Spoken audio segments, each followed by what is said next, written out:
The TerreSculptor height map and terrain software that I develop supports using the Windows page file for most of its operations. This allows for creating and editing height maps that are larger than what will fit into physical memory. I decided to perform a test of the software on my computer system with the lowest amount of physical memory to see how much performance the page file actually has. Note that this is not a test of the performance of TerreSculptor, but a test of the performance of the page file.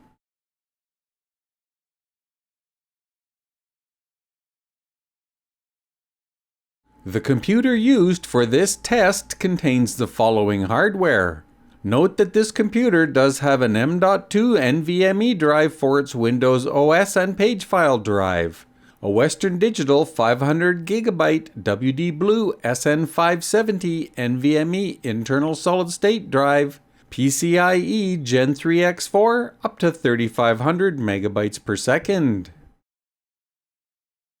I used the hydraulic erosion device in TerreSculptor for the tests, since it allocates 6 temporary height map array buffers that are the size of the height map.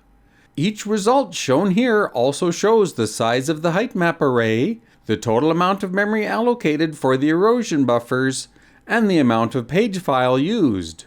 The result factor value is the relative amount of time that it required to complete the erosion using a 100% relative baseline.